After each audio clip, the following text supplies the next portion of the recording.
Assalamualaikum warahmatullahi wabarakatuh. Alhamdulillah, wassalatu wassalamu ala asrafi khalqillah Sayyidina Muhammad ibn Abdullah wa ala alihi wa ashabihi wa man tabi'ahu wa nasarahu wa wala wa la hawla wa la quwata illa billah, amma ba'd. Hadirin jamaah Majlis Ta'lim Musholla Sa'adatil Muta'alimin yang saya muliakan, semoga kita semua dimuliakan oleh Allah Subhanahu wa Ta'ala. Yang terhormat para pengurus musholla serta para tokoh masyarakat, para hujjaj dan bapak-bapak serta remaja sekalian. Syukur alhamdulillah, malam hari ini Allah masih memberikan kepada kita kesempatan, kesehatan dan kekuatan sehingga kita bisa hadir berkumpul kembali untuk mengikuti pengajian. Mudah-mudahan pengajian yang sedang kita hadiri ini besar manfaatnya buat kita sekalian. Semoga Allah Subhanahu wa Ta'ala terus membukakan pintu ilmu dan pintu hati kita, sehingga dengan mudah kita dapat menerima ilmu-ilmu dan nasihat-nasihat agama. Dan kita juga mengharap semoga Allah berkenan mengampuni dosa-dosa kita. Amin ya rabbal alamin. Hadirin, bahasan malam hari ini melanjutkan bahasan yang lalu, yaitu judulnya Babul Amri bil Muhafazati ala ma'tadahu minal khair. Bab ini menerangkan tentang menjaga kebiasaan-kebiasaan baik. Jadi kebiasaan baik, khususnya kebiasaan yang dianjurkan dalam agama, dalam bahasa agama yang sunat-sunat begitu. Kita biasa ibadah sunat, ya pasti yang wajib kita kerjakan kan begitu. Nah, yang sunat-sunat ini yang biasa ente kerjain, jangan sampai ditinggalkan terus dan terus. Ya, sampai kita mungkin udah nggak mampu lantaran sakit ya. Kalau masih ada kemampuan, terus kita kerjakan tuh yang sunat. Ini namanya menjaga kebiasaan baik ya. Insya Allah akan dibalas terus oleh Allah dengan pahala, kecuali kita berhenti. Tapi dulu kan pernah kita jelaskan, kalau dia berhenti karena uzur, karena ada alasan kuat seperti sakit, tetap ditulis kebaikannya ya. Jadi ada di dalam hadis yang menerangkan Allah akan tetap memberikan pahala kepada seseorang yang berbuat baik begitu, kecuali bila mana ia sakit ya. Maksud saya ini kecuali di bila mana dia sakit tetap diberikan pahala yang biasa dikerjakan. Misalnya seseorang biasa sholat sunat, tapi karena sakit ya yang wajib doang dikerjain ya. Jadi habis yang wajib dikerjakan, kemudian dia istirahat tidur. Nah, itu kebiasaan yang baik yang dikerjakan dulu ya. Di waktu sehat mengerjakan sholat sunat tetap ditulis dan mendapat pahala ya. Kecuali dia nggak kerjain lantaran ya bukan alasan yang dibenarkan oleh agama lah, karena main misalnya, nggak ditulis itu.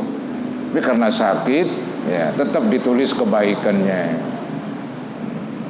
Ada lagi alasan yang kedua seperti bepergian jauh.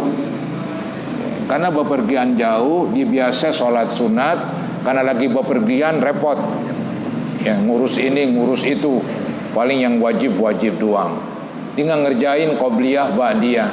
Tapi dilihat dulu ketika dia lagi nggak bepergian, biasa ngerjain yang sunat-sunat, maka tetap ditulis pahalanya ya. Begitulah murahnya Allah Subhanahu wa Ta'ala. Untuk itu diperintahkanlah di dalam agama kebiasaan yang baik jangan ditinggalkan, kecuali karena uzur ya. Kalau karena uzur, kebaikan yang sunnah tadi tetap diberikan pahala. Ada ayat Quran yang mungkin banyak orang salah paham, yaitu ayat yang berbunyi innallaha la yughayyiru ma biqaumin hatta yughayyiru ma bi anfusihim. Orang banyak artiin sesungguhnya Allah tidak merubah nasib. Kalimat nasib dimasukin di situ, padahal nggak ada kalimat nasib di situ ya. Kalau ngelihat ayat dan tafsirannya, di situ ada kalimat ma biqaumin ya. Ma ini sesuatu. Jadi Allah tidak merubah sesuatu yang ada pada suatu kaum, kecuali kaum itu merubah sesuatu tersebut. Ahli tafsir lebih banyak mengartikan sesuatu itu nikmat. Jadi Allah tidak merubah nikmat yang diberikan kepada suatu kaum, kecuali kaum itu sendiri yang merubahnya. Nah, ini ada hubungannya dengan judul yang kita bahas. Jadi Allah tetap memberi pahala, tidak merubah kebaikan Allah. Allah akan berikan pahala kepada seseorang yang mengerjakan yang sunat-sunat yang biasa dikerjakan, kecuali dia sendiri yang tadinya dia rajin melaksanakan yang sunat, sekarang nggak pernah, paling yang wajib duan. Alasan sakit kagak, alasan bepergian kagak, maka itu Allah nggak kasihlah pahala, Allah nggak catat pahalanya. Berarti dia sendiri yang merubah, itu nikmat. Ya, pahala itu nikmat.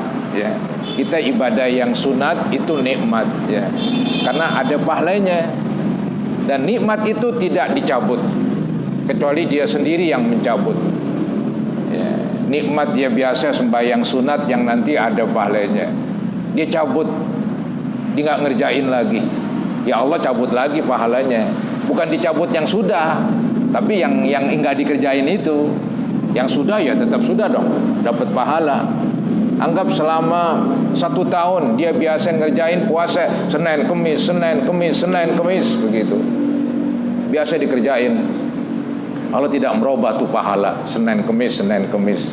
Tapi dia bubaran setelah itu, sakit bukan, bepergian bukan. Ya, dia nggak kerjain aja. Allah cabut udah, cabut pahala yang biasa dikerjakan Senin Kemis. Maksudnya yang dicabut yang akan dikerjakan itu, alias nggak dikasih pahala gitu. Tapi kalau karena sakit atau karena bepergian, walaupun nggak puasa tetap dikasih pahala, lantaran dilihat kebiasaannya. Jadi kesimpulannya, kebiasaan yang baik jangan sampai dia berhenti, diteruskan, kecuali karena sakit. Ya, udah tua, sakit, nggak biasa dah puasa Senin Kemis, nggak dikerjain, tetap pahalanya mengalir. Ya, atau dia biasa sembahyang sunat, qobliyah, ba'diyah, sunat ini, sunat ono di waktu sehat, lagi sakit karena udah tua, begitu dia hanya ngerjain yang wajib doang, terus pahalanya mengalir.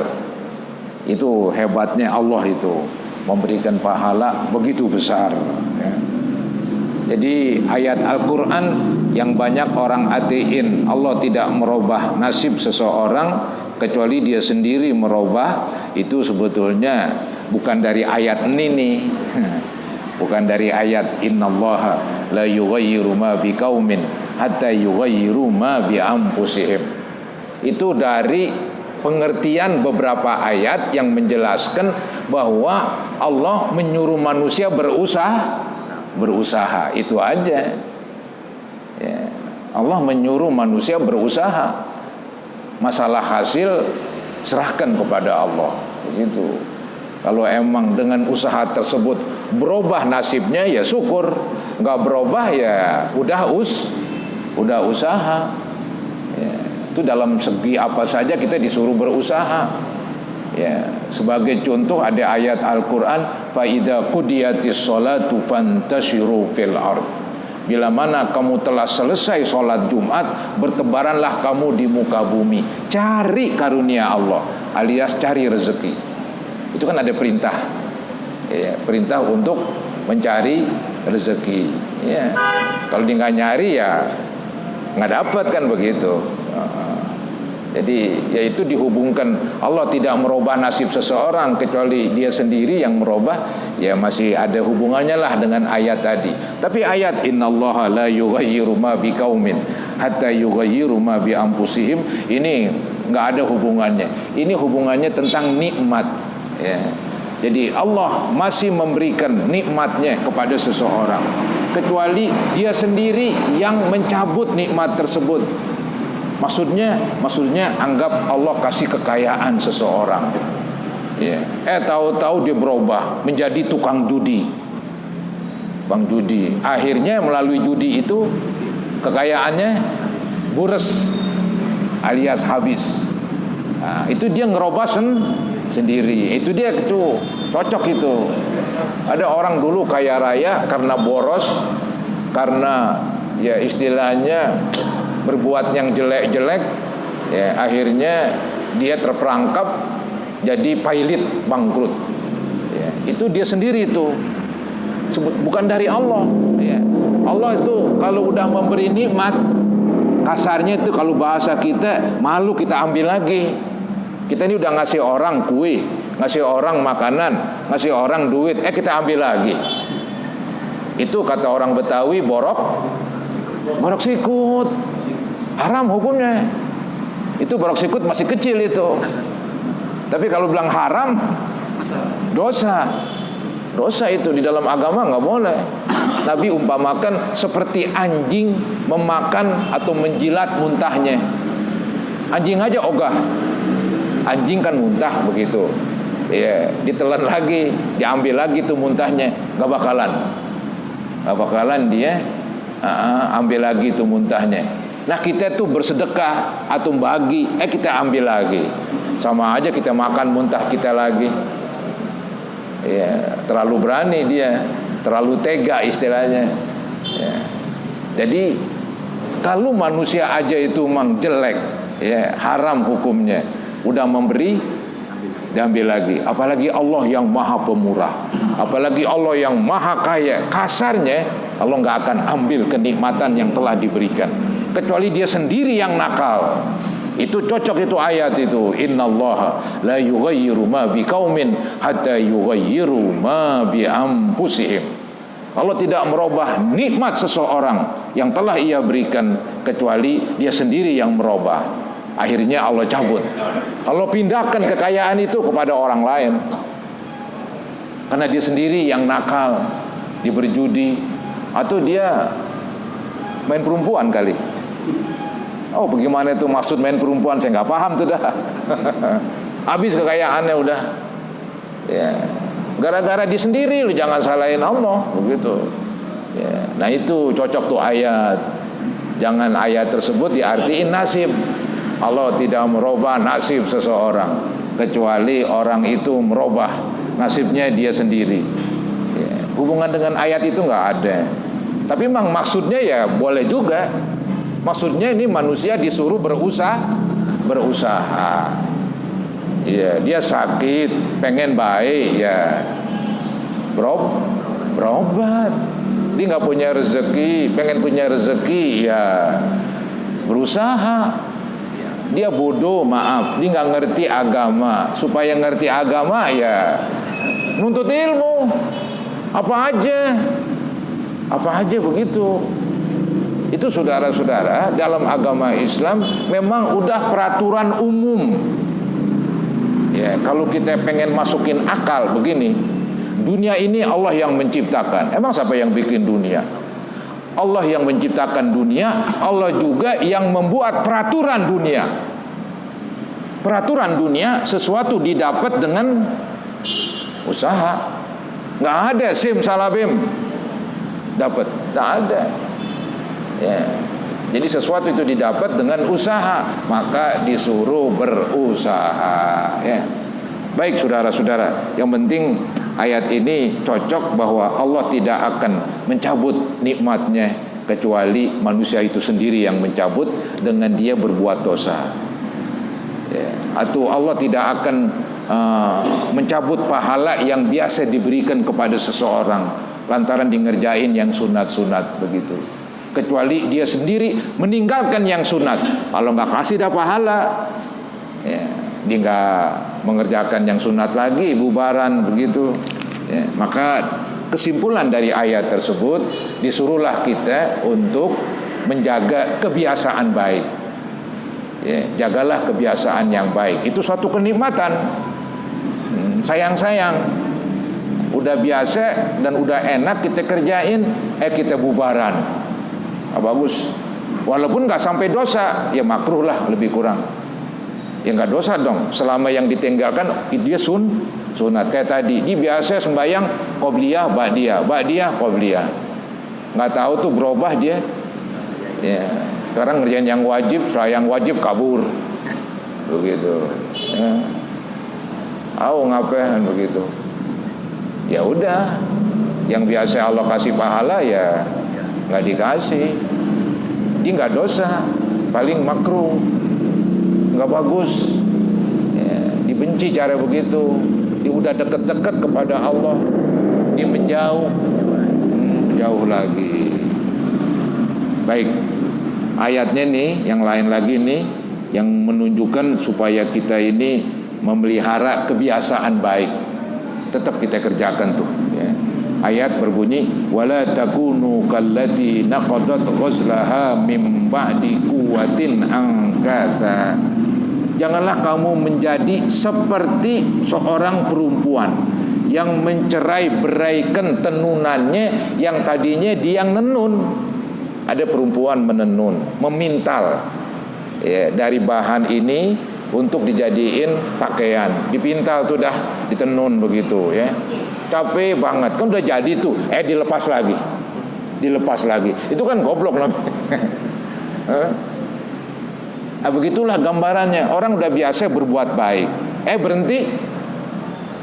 berhenti berbuat baik ya. Nah itu jelek, dicela oleh Al-Quran ya. Jadi janganlah kamu seperti perempuan yang mencerai-beraikan hasil tenunannya setelah ditenun dengan kuat dan rapi, sekarang bercerai-berai lagi. Aduh, sayang ya. Ada lagi nih ayat yang lain, wala takunu kalladzina utul kitaba min qablu fatala alaihimul amadu faqasat qulubuhum. Janganlah kamu seperti orang-orang yang diberi kitab, misalnya orang Nasrani. Dulu mereka ya membuat suatu perbuatan yang tidak diwajibkan, dibikin aja sendiri, tapi bagus, artinya baiklah begitu.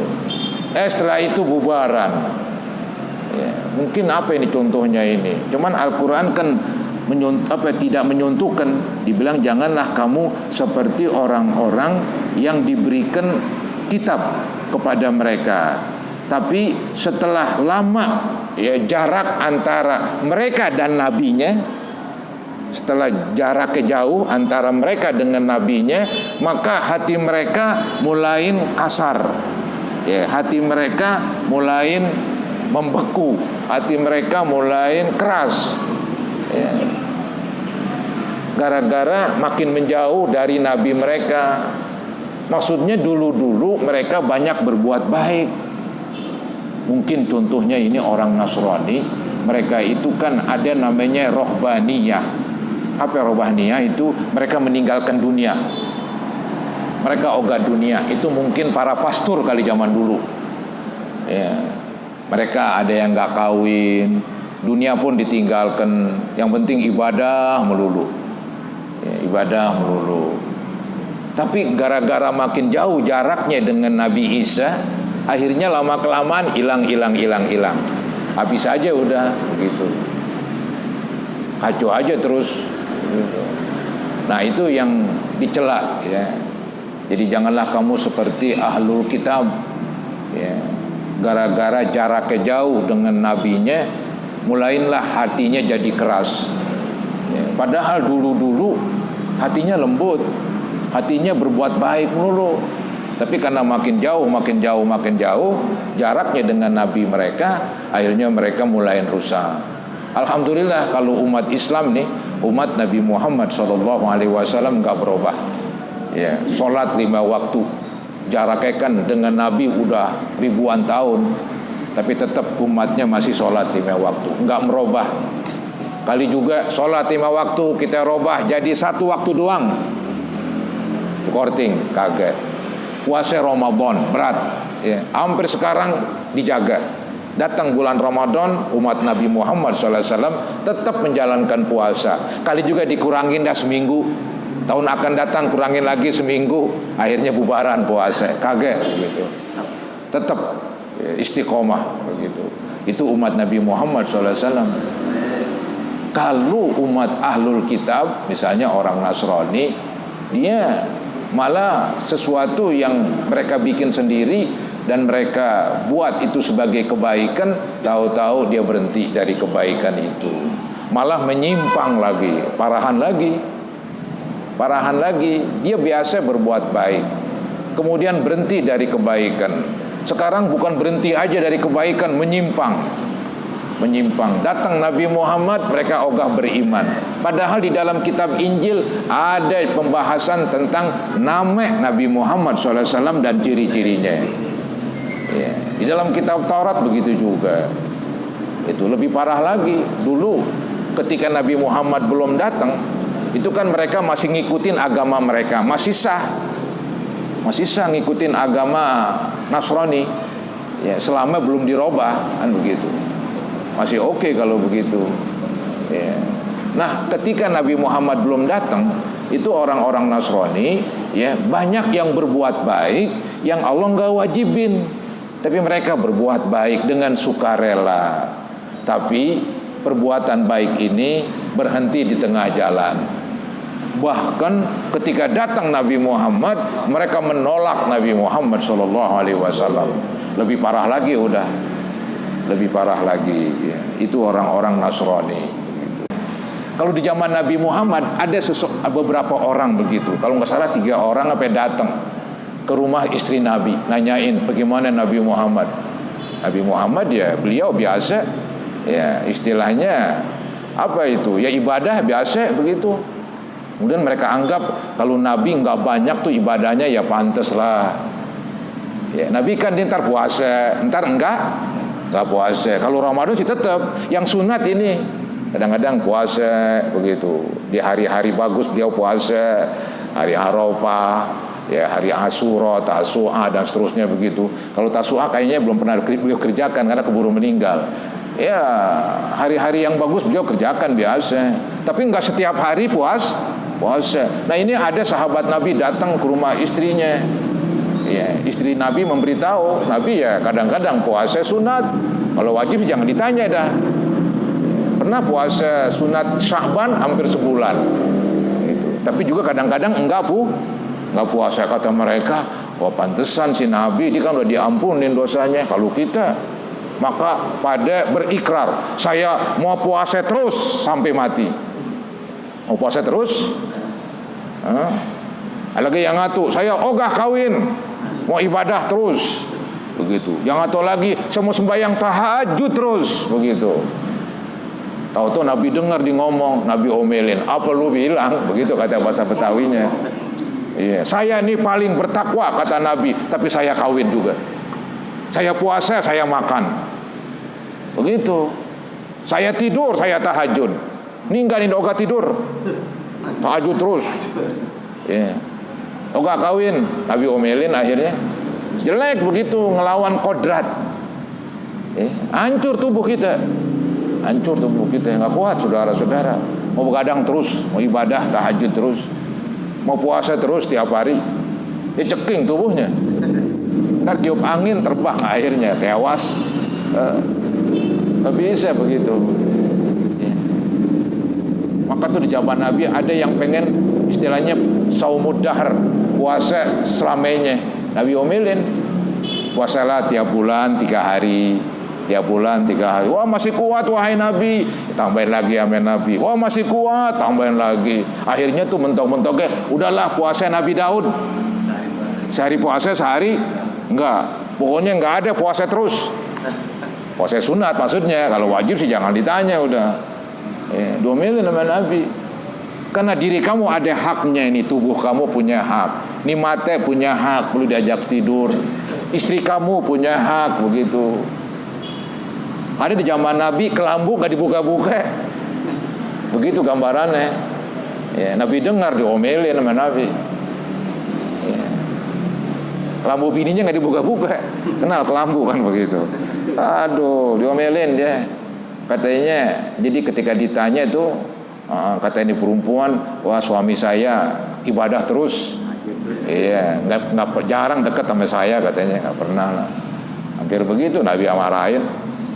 Bini kamu ada haknya katanya. tubuh kamu ada haknya, mata ini ada haknya. Berikan haknya masing-masing.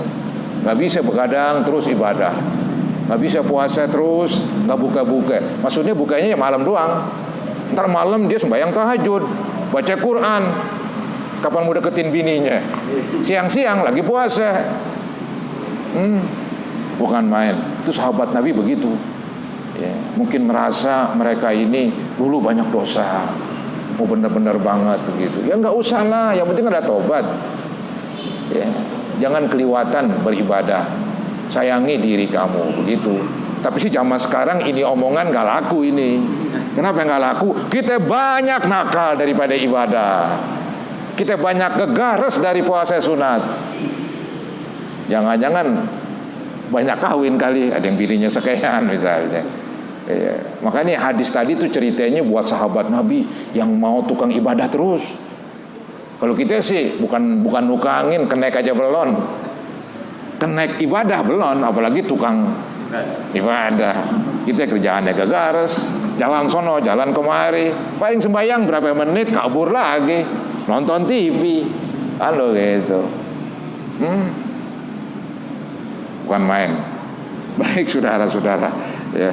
Yang penting Allah melarang kita jangan seperti orang Nasrani dulu ya, di semangat banget ibadah sampai nggak kawin-kawin begitu. Cuman akhirnya rusak ya, menyimpang malah ya, ketika datang Nabi Muhammad mereka nggak mau ikut ya, kudunya kan ikut agama Nabi Muhammad, pindah dari agama Nasrani. Karena emang di dalam kitab Injil disuruh ngikut Nabi Muhammad SAW ya. Maka dikatakan fama ra'auha haqqa ri'ayatiha, maka mereka tidak memelihara dengan pemeliharaan sebaik-baiknya.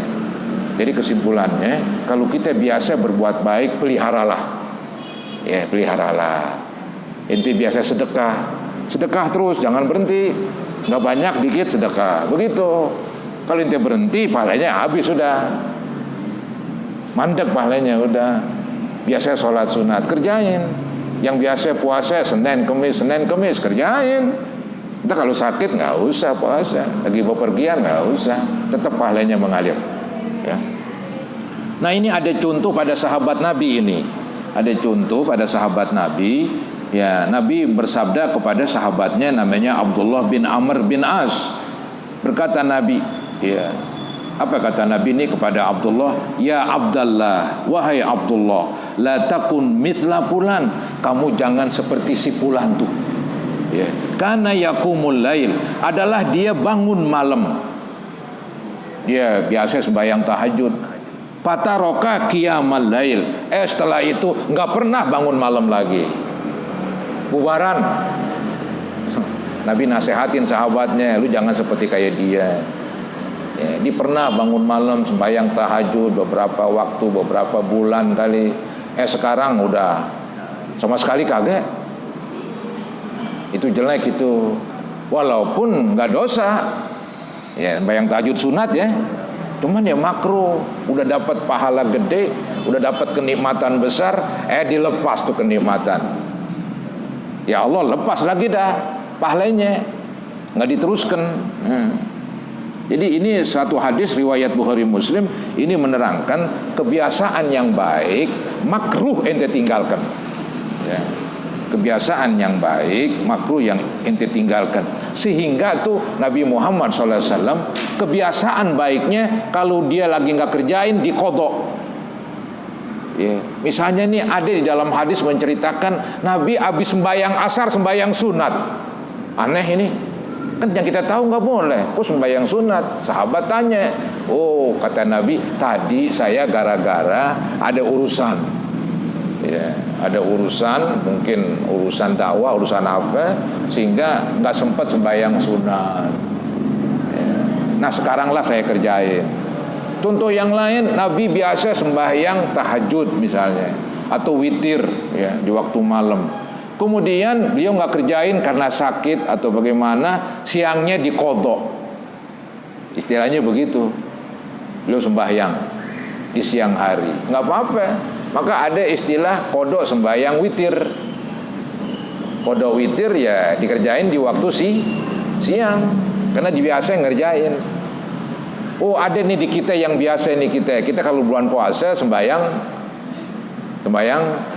tarawih sih biasa itu dah, emang mesti bulan puasa. Kalau witir itu adanya setiap malam. Cuman kita ngerjain di bulan Ramadan doang. Iya, setelah bulan Ramadan witirnya ya nggak bagus sih, untung nggak dosa lah. Kalau dosa repot lagi. Ntar inti nggak ada ngerjain. Ya, begitu. Jadi cuman kita ngerjain bulan puasa doang witir. Padahal tiap malam witir. Nggak 3 rakaat atau ke usolli sunatal witri rakaatan. Ya, baca Fatihah itu dah. Ya. Baca biasa itu dah, Qul huwallahu, suratul Falaq, suratun Nas, ruku, udah assalamualaikum. Lumayan, tiap malam kudunya kerjain. Tiap malam kerjain. Ya, anggap malam-malam sakit, habis sembahyang isya langsung tidur, atau ngantuk banget tidur udah, besok siang gua kodoin. Ya. Sholli sunatal witri rakaatan kodoan, pakai kodoan. Ya, dikodoin. Gitu. Supaya nggak membiasakan diri untuk ngeremehin, begitu. Kalau bilang nggak apa-apa dah, nggak usah dikodok. Ya baru-baru begitu. Ntar witir tinggal aja semua akhirnya, karena nggak diperhatiin. Jadi tuh dirinya tuh begitu. Diri manusia kalau dia dibiasain nggak ngerjain, terus-terusan nggak ngerjain. Ya. Kalau kita omelin, semalam nggak ngerjain lu karena lu ngantuk, sehingga semalam lu nggak witir. Sekarang lu mesti witir kodok.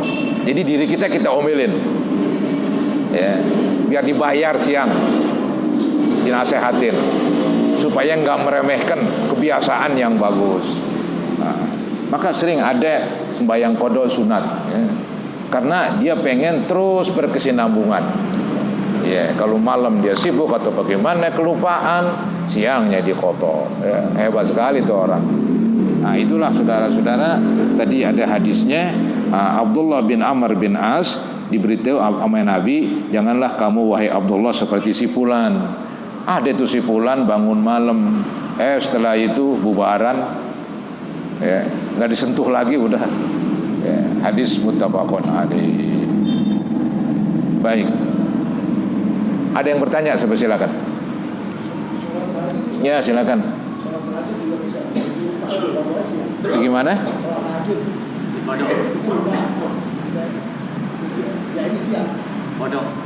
Tahajud di kodok. Bisa juga begitu.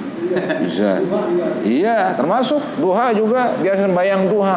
Karena kan begini, setiap sembahyang sunat yang ada waktunya, ada kan sembahyang sunat nggak pakai waktu, namanya sunat mutlak, itu emang nggak usah dikodok, kerjain aja, karena emang dibebas.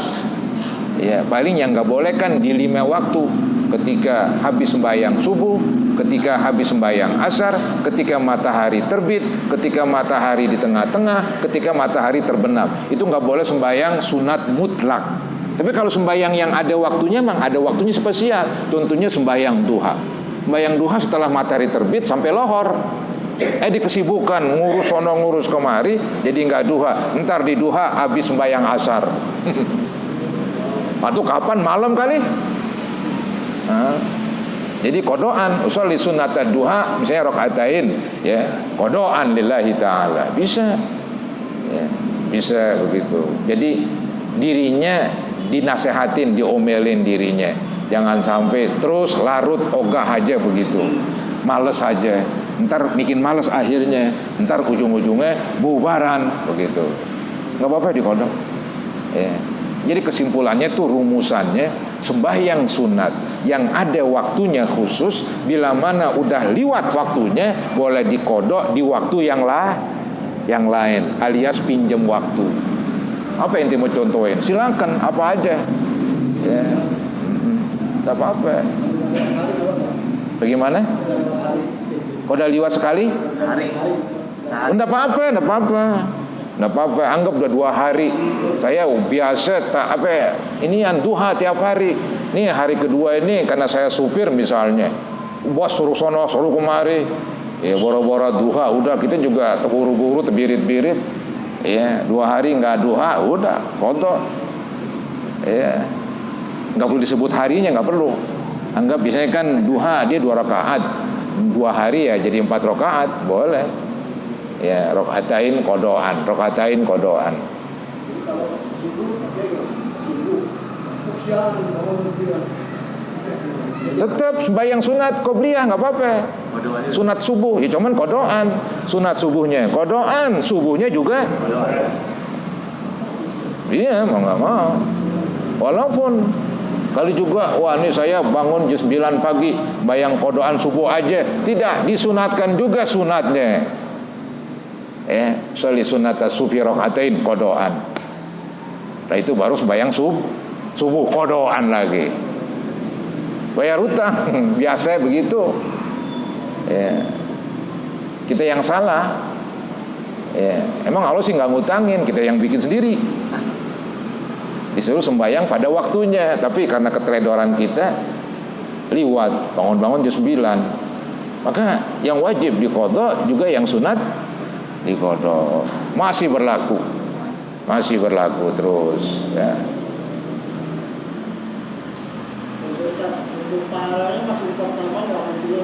Ya, itu yang repot dikit tuh.